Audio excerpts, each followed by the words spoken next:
நண்பர்களே, நீங்கள் பார்த்து கொண்டு இருப்பது உங்கள் கௌசிகா ரிவ்யூ. சரி, வாங்க வீடியோக்குள்ளே போய் என்னென்ன நடக்க போகுது அப்படின்ற இன்ட்ரெஸ்டிங்கான விஷயத்தை தான் நீங்கள் இந்த வீடியோவில் பார்த்து தெரிஞ்சுக்க போகிறீங்க. நாம் இப்போ எதை பற்றி பார்க்க போகிறோம் அப்படின்னு சொல்லிட்டு பார்த்தீங்கன்னா, நம்ம விஜய் இருக்கார்ல, அவரும் மறுபக்கம் மல்லியும், இருவருக்கு இடையே ஒரு பக்கம் சண்டை, மோதல், காதல் இது எல்லாமே இருக்குது. இருந்தாலும் நம்ம வெண்பா இல்லை. அதனால் நம்ம மல்லி ரொம்பவே ஒரு பக்கம் போராட்டத்தில் ஈடுபட்டு இருக்காங்க. இந்த மாதிரி ஒரு தருணத்தில் வெண்பாவை கடத்துகிற அந்த ரவுடிங்க இருக்காங்கல்ல, அவங்கக்கிட்டேருந்து எப்படியாவது வெண்பாவை காப்பாற்றணும்னு சொல்லிட்டு முயற்சியில் ஈடுபட்டதில் ஒருத்தர் ரவுடி கும்பலை மாட்டி விட்டு அந்த குழந்தைங்களை காப்பாற்றினாங்க. இதனால் அவங்க என்ன பண்ணுறாங்க, நம்ம மல்லி எப்படியான கண்டுபிடிச்சிடணும், மல்லியை கண்டுபிடிச்சி அவளை கடத்திடணும், அவளை பழிக்கு பழி வாங்கணும் அப்படின்னு சொல்லிட்டு அந்த கேங்கே ஒரு பக்கம் அவங்களுக்கு வந்து ஒரு செங்கிலி தொடர் மாதிரி அவங்களோட பிரான்ச் இங்கே மட்டும் இல்லைங்க, எல்லா தவளி பரவி இருப்போம் குழந்தைகளை கடத்துகிற அவங்களோட பிரான்ச். அதனால் அவங்க என்ன பிளான் பண்ணுறாங்க அப்படின்னு சொல்லிட்டு பார்த்தீங்கன்னா, பழிக்கு பழி வாங்கணும், இவ்வளோ உயிரோட விடக்கூடாது அப்படின்னு சொல்லிட்டு ஒரு வேலையில் இறங்குறாங்க. இதை வந்து நம்ம மல்லிக்கிட்டையும் ஒருத்தர் சொன்னாங்க. ஆனால் மல்லி இதுக்கு எந்த ஒரு ரெஸ்பான்ஸும் பண்ணல. இதுக்கு மேலே மல்லி அதை கேட்கவும் மாட்டாங்க.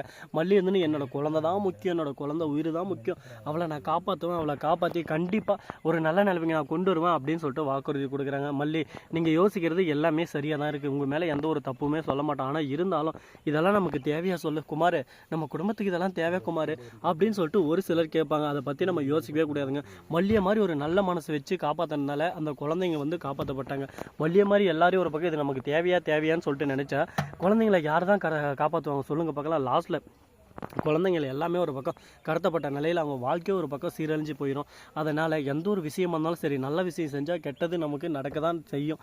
ஏன்னா கெட்டவன் எப்படி இருந்தாலும் நம்மளை பழிக்கு பழி வாங்கணும்னு சொல்லிட்டு துடிப்பான். அதை பற்றி நம்ம கவலைக்கூடாது. நம்மளோட பாதையில் நம்ம நேருக்கு நேராக போயிட்டே இருந்தால் நம்ம வாழ்க்கை ஒரு பக்கம் ஜம்முன்னு கும்முன்னு அழகாக இருக்குன்னு சொல்லிட்டு சொல்லுவாங்க. அதுபோல் தான் இப்போ நடந்துக்கிட்டு இருக்கும். சரி, இந்த மாதிரியெல்லாம் ஒரு பக்கம் போயிட்டு இருந்தாலும் அதே சமயத்தில் மறுபக்கம் நம்ம விஜய் இருக்கார்ல, அவர் வந்து ஒரு பக்கம் வீட்டில் உட்காந்து அந்த மல்லி ஏன் இந்த மாதிரி பரப்பர பிட்டுன்னு துடிச்சுனே இருக்கா, அவளுக்கு என்ன தான் பிரச்சனை அப்படின்ற மாதிரி, உங்களுக்கு என்ன பிரச்சனை அப்படின்னு கேட்குற மாதிரி தான் ஒரு பக்கம் இருக்குது. என்னங்க பண்ணுறது, அவளோட பார்வையில் எல்லாமே ஒரு பக்கம் அவளுக்கு சரியாகப்படுது, நம்ம விஜய்க்கு தவறப்படுது. விஜயை பொறுத்த வரைக்கும் இந்த தலைவன் அதாவது கதிரேசன் இருக்கார்ல, அவரும் மறுபக்கம் அந்த நிஷா, ராஜேஸ்வரி இவங்கெல்லாம் சேர்ந்து மல்லி மேலே ஒரு பழியை போட்டு மல்லியை ஜெயிலில் தள்ளுறதுக்கெல்லாம் துணிய மாட்டாங்க.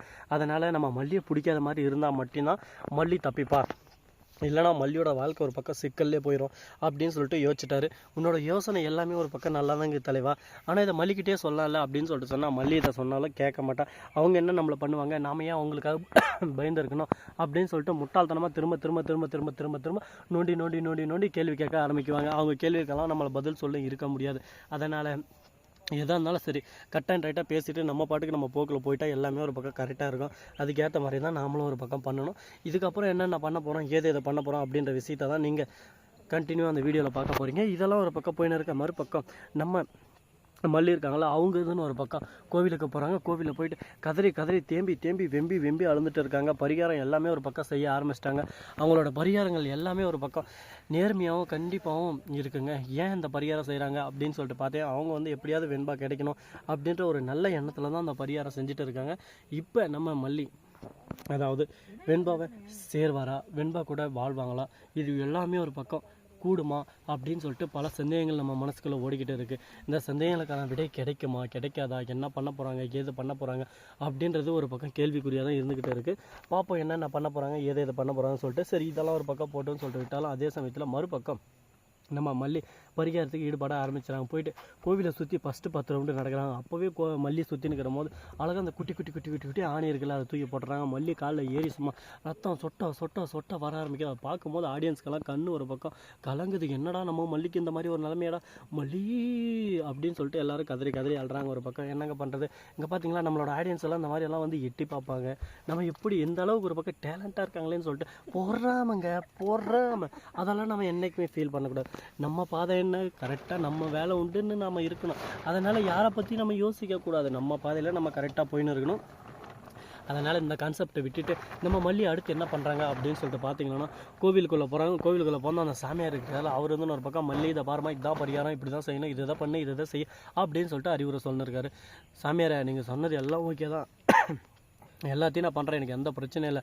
ஆனால் நீங்கள் சொல்கிறதெல்லாம் லாஜிக்காகவே இல்லையே, கொஞ்சம் கூட ஒர்க் அவுட்டே ஆக மாட்டேங்குது அப்படின்ற மாதிரி ஒரு பக்கம் நாகு வந்து கேட்க ஆரம்பிக்கிறான். மல்லியோட உடம்ப வருத்தி இதெல்லாம் செய்யணுமா, மல்லியோட வயிற்றில் குழந்தை இருக்குது, அந்த குழந்தைக்கு எதனா ஒன்று ஆச்சுன்னா என்ன பண்ணுறது அப்படின்னு சொல்லிட்டு சொன்னதை, ஓ அப்படி ஒரு விஷயம் இருக்குல்ல, மல்லி வேறு ப்ரெக்னெண்ட்டாக இருக்கா, இந்த மாதிரி ஒரு சமயத்தில் என்ன இந்த வேலையெல்லாம் செய்யக்கூடாது பரிகாரன்ற பேரில் மல்லியோட உடம்பு அவளே வறுத்துக்கிட்டா அந்த குழந்தையோட நல்ல நிலமை என்ன ஆகும், எனக்கு என் பொண்ணு கிடைக்கல, இன்னும் அதுக்கு அடுத்து நான் இன்னொரு குழந்தை எப்படி நான் ஆசைப்படுவேன், எனக்கு எந்த ஒரு ஆசையும் இல்லை, இந்த கடவுள் இருக்காருன்னு சொல்லிட்டு உண்மைன்னா என் குழந்தைய காப்பாற்றி என்கிட்டே திரும்ப கொடுக்கும், அது மட்டும் இல்லாமல் என் வயிற்றில் இருக்கிற குழந்தைய காப்பாற்றும், அப்படி நான் அந்த குழந்தை சாமிக்காக என்ன வேணாலும் தியாகம் கொடுக்க நான் ரெடியாக இருக்கேன். இப்போ இருக்கிற என் பொண்ணு எனக்கு வேணும் வேணும் வேணும் வேணும்னு கதறி கதறி மல்லி அழுந்துட்டு இருக்காங்க. மல்லி நீங்கள் என்னதான் ஒரு பக்கம் லாஜிக்காக பேசினாலும் அந்த ஒரு இடத்துல சுனாமி வருது, இந்த ஒரு இடத்துல வெள்ளம் வருது, அந்த இடத்துல எல்லாம் சாவறங்க சாவாமையாக இருக்காங்க. கடவுள் வந்து அவங்களெல்லாம் சாவடிக்காமல் கரெக்டாக பார்த்துன்னு இருந்துக்க மாட்டார். ஆனால் அது எதுவுமே புரிஞ்சுக்காமல் ஒரு பக்கம் முட்டாள்தனமாக உன்னோட வாழ்க்கையில் நீயே உன்னை அழிச்சிக்க போகிற பார்த்தியா, இதுதான் உன்னோட முட்டாள்தனம் அப்படின்னு சொல்லிட்டு நம்ம சொல்லலாம். ஆனால் மல்லி அதை ஏற்றுப்பாங்களா ஏற்றுக்க மாட்டாங்களா, என்னென்ன பண்ண போகிறாங்க எது பண்ண போகிறாங்கன்னு சொல்லிட்டு பொறுத்து வந்து பார்த்தா தெரிய போகுது. சரி, இந்த மாதிரியெல்லாம் ஒரு பக்கம் பிரச்சனைகள் சிக்கல்கள் எல்லாமே ஒரு பக்கம் மேலும் மேலும் மேலும் மேலும் அதிகரிச்சுன்னு போயின்னு இருக்குது. இந்த பிரச்சனையெல்லாம் எப்படி முடிவு கொண்டு வர போகிறோம், என்னென்ன பண்ண போகிறோம் ஏது பண்ண போகிறோம் அப்படின்னு சொல்லிட்டு பல சந்தேகங்கள் பல கேள்விகள் ஒரு பக்கம் ஓடிக்கிட்டு தான் இருக்குது. பாப்பா அதுக்கான விடை கிடைக்குமா கிடைக்காதா, என்ன பண்ண போகிறோம் ஏது பண்ண போகிறோம்னு சொல்லிட்டு அடுத்தடுத்த வீடியோவில் நீங்கள் பார்த்து தெரிஞ்சுக்கலாம். சரி நண்பர்களே, இது மட்டும் இல்லாமல் நம்ம ஃபேன்ஸ் அதாவது ஒரு எப்படி சொல்லிட்டு தெரியல, கொஞ்சம் கிளி மாதிரியும் இருக்கும், கொஞ்சம் பாட்டி மாதிரியும் இருக்கும், கையில் தான் வந்துக்கிறாங்க. இப்போ ஆட்டோகிராஃப் போட்டு வந்துடுறேன். மிக்க நன்றி, தேங்க்ஸ் ஃபார் வாட்சிங், டாட்டா செய்யும், நன்றி வணக்கம் வந்தனம் வருக தருகே, tata bye bye see you tata.